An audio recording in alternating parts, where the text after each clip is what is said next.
بصوا كده الناس كل واحد سيب بقى اللي معاه بص لي هنا كده في الشاشة. بص دلوقتي احنا كلنا طبعا شغالين على برنامج الاكسل، وقلنا برنامج الاكسل ده برنامج كبير جدا، برنامج بيستخدم في اكبر الشركات مهما كان الشركه كبيره ومهما كان فيها اي ار بي سيستم برضه بيستخدموا برنامج الاكسل فيها. تمام. طيب انت دلوقتي لو عايز تقيس اي حاجه في الدنيا، طبعا كل حاجه ليها في الدنيا حاجه بتقدر تقيس بيها، سواء حاجه هتقيسها بالمتر، حاجه هتقيسها بالكيلو.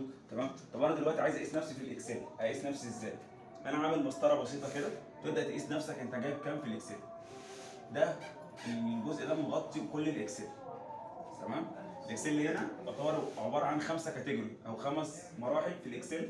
اول ما انت بتخلصهم كده انت متمكن في الاكسل وكده انت ما شاء الله عليك يعني. تمام. اول خطوه عندنا اللي هي خطوه البيزك، اللي هو المبادئ اللي احنا بنتعلمه دلوقتي كلنا، اللي هو انت ازاي تقدر تعمل جدول، ازاي تقدر تعمل معادله بسيطه، ازاي نستخدم ادوات بسيطه في الاكسل. تمام. هو ده كده البيزك. تمام.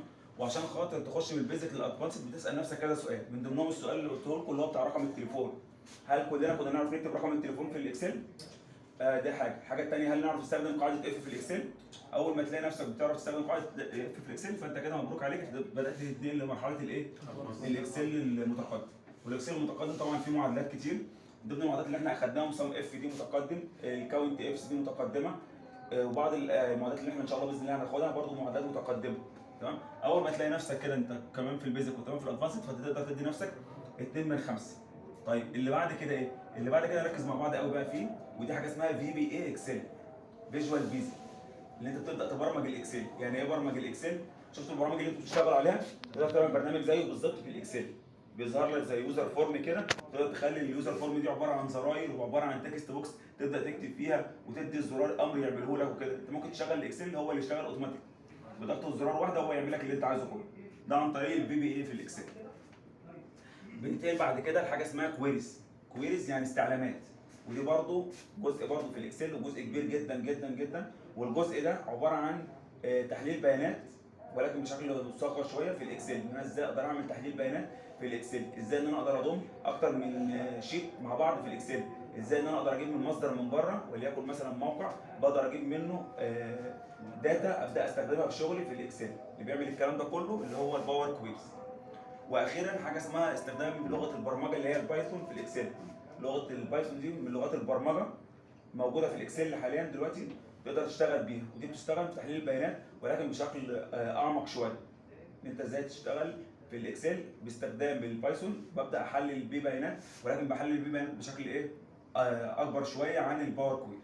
تمام. دي المسطره اللي تبدا تقيس عليها نفسك. شوف انت جايب كام من 5، هل انت جايب 1 من 5؟ هل انت جايب 2 من 5؟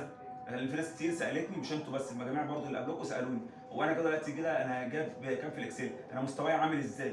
انا ما اقدرش اقول مستواك عامل ازاي. انا اقدر اقول لك تعالى عند المسطره دي كده وقيس نفسك. هل انت في البيزك تمام؟ هل انت في المتقدم الدنيا تمام ماشيه معاك كويس؟ هل بتعرف الفي بي اي؟ كم واحد من اللي قاعد يعرف يعني ايه في بي اي اصلا؟ يرفع ايده كده اللي يعرف الفي بي اي. ممكن ما نعرفش شخصيا بس ممكن نعمل حاجات مثلا في المستوى ده. تمام. مثلا ممكن نعمل امر مثلا في حاجه زي كده فممكن كنتش يعني واعي اللي انا بعمله. تمام. بس الحاجه دي ممكن تبقى موجود فيها شغال فيها. عامة الفي بي اي في الاكسل ما افتكرش ان في ناس كتير اصلا بتعرف تشتغل على الفي بي اي في الاكسل. تمام. الكويري، هل حد يعرف من اللي قاعدين الكويري؟ فزي ما بقول لكم ان شاء الله باذن الله مع نهايه الكورس بتاعنا ده كده، انا عايزكم تبقى مش نهايه الكورس ده كده خلاص نهايه المطاف، لا دي طبعا بدايه سلمه جديده ان انتوا تتعلموا حاجه جديده في الاكسل.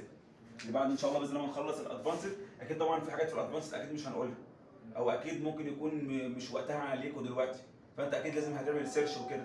انت بس خش على اليوتيوب واكتب في بي اي هتلاقي ملايين الفيديوهات بتتكلم عن الفي بي اي سواء عربي او انجليزي. خش على الكويري هتلاقي ملايين الفيديوهات بتتكلم لك على الكويري. انا مش عايز تبقى المحطه بتاعتكم اخر محطه ليكم الكورس ده، انا عايزكم ان شاء الله باذن الله في اللي جاي ربنا يكرمكم ان شاء الله باذن الله وتحاولوا على قد ما تقدروا تاخدوا نبذه من كل الحاجات دي، خدوا فكره حتى. خدوا فكره، انت لو اتعلمت بس الفي بي اي والكويري ده هتبقى في حته ثانيه اصلا في الشغل. تمام يا جماعه؟ كنت حابب برضه اقول لكم حاجه زي كده ولكن لما كلكم تبقوا موجودين معايا. تمام يا جماعه كده؟